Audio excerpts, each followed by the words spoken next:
Good afternoon, everybody, and thank you for joining us this afternoon. We would like to thank, of course, Resourceful for accommodating us this afternoon.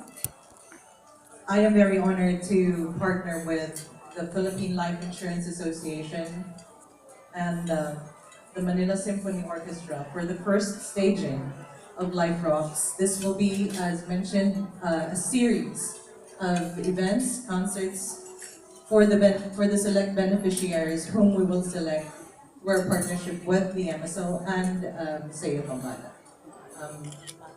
I will leave the rest of the messages for the general manager of PLIA, who I'm very honored to partner with this year. May I introduce the general manager of the Philippine Life Insurance Association, Mr. George Mina. Thank you. Good afternoon, everyone. Good afternoon. Ava Prime could not have chosen a better time to launch this co-production project than today. Bakit po? Props muna.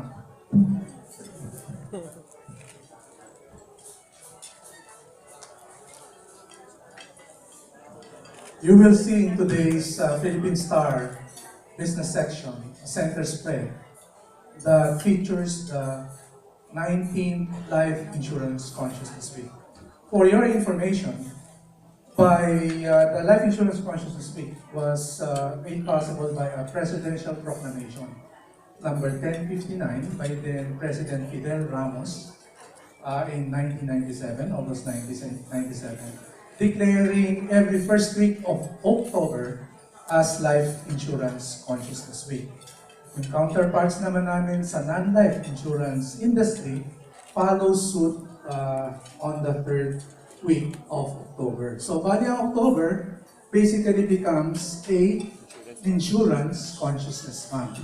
So, while the Life Week, as we call it, is set for the first week, our commemorative activities are actually lined up for the whole month of October. If only we had more resources, we would prefer that this be spread over the rest of the year. But for this year, we've taken up as a theme the concept of disaster preparedness and response.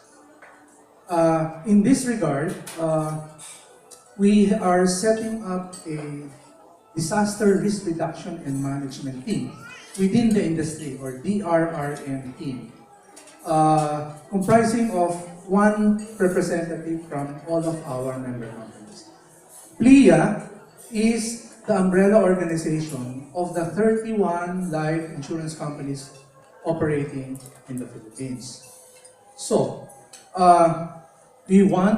since we are in the business of risk management, we would like the life insurance industry to be in the forefront of creating awareness for our insured public and also the general public about the need to prepare so that the loss of lives and properties can be avoided.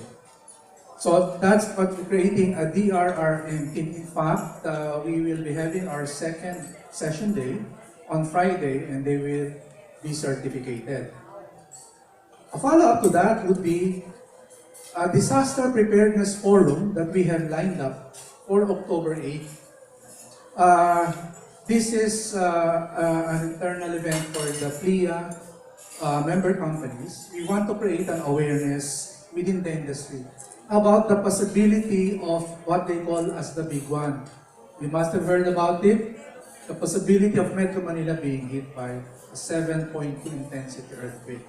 What will happen to Metro Manila? What are the expected damages? How can we prepare as family units? Yung po ang aming ina-advocate. We get to learn how we as respective families can be prepared for such an eventuality.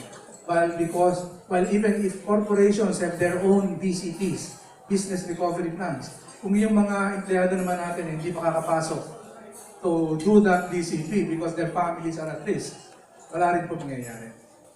we in this forum, which we are also collaborating with Yana for some assistance, we are inviting FIBOX Director Solidum. We're crossing our fingers that the Mayon volcano will not eventually erupt, so we can have him himself to not only for Mr. Solidum to be able to attend our forum, but also for the benefit of the Albay residents. And then we will have, importante po is the three utility sectors: telecoms, power, and water. So they will also present to us what are their contingency plans should something like that happen. So we expect about 200 participants in this forum. Then, where does Life Rocks come in? Regionally Buhay Agapay, with orphan children as targeted beneficiaries. Previous po to that, makikita nyo rin dito. We'll give you copies of this spread. We have just recently gone into a memorandum of agreement with the Couples for Christ ANCOP, Answering the Cry of the Poor. They have established educational programs to help the less privileged sector of society. So initially po, we are funding 10 high school students from the Tacloban area for 1 year initially and subject to continuation as we go on. Kaya nung ma-decide namin not to do a fun run this year. Usually po sa Life Week, culminating activity is a fun run. We have done 2 cycles, but because of the increasing unpredictability of the weather and the risk associated with it, last year, up to the morning, hindi namin alam kung matutuloy kami, we're all set up. So we decided, wag na muna ngayon.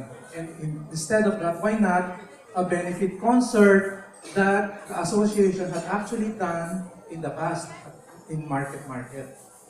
So we went into a discussion on how feasible it can be. We were actually short in time already, so baka kulang na tayo sa oras. And it so happened that talagang everything got tied in together that one of our members in the marketing committee had Yana as using Yana and her outfit for the events of their handling events of their company. Na may nakaplano ng concert. And the concept is with this underprivileged children, affected children, disaster-afflicted children as beneficiaries. So, parang nagpagnitan po at even given the short time, we were just okay to go into it. So we are very pleased that the life insurance industry is able to venture into something different in creating awareness. No? As you know, children are usually the reason why parents buy insurance, whether in the form of educational insurance, pre-need insurance, and life insurance. Ito rin po yung pagkakataon na ma-highlight namin that life insurance is not all about death. Life insurance has benefits that can help you have a good quality of life. And be assured that if uncertainties happen, like what happened to Yolanda, you lost breadwinners, you lost both parents, sino po ang magsasuffer? It's the children, especially the young children, their education will be affected. So this concert has a very noble objective, and the Life Insurance Association is one with our partner, Alpha Prime, in being able to help in the recovery efforts of afflicted countrymen, especially the children, Yolanda victims and other victims of the calamities. We see this as a very interesting venture for the life insurance industry, and we hope for its success and hope that it will just be a start of more partnerships coming. Thank you.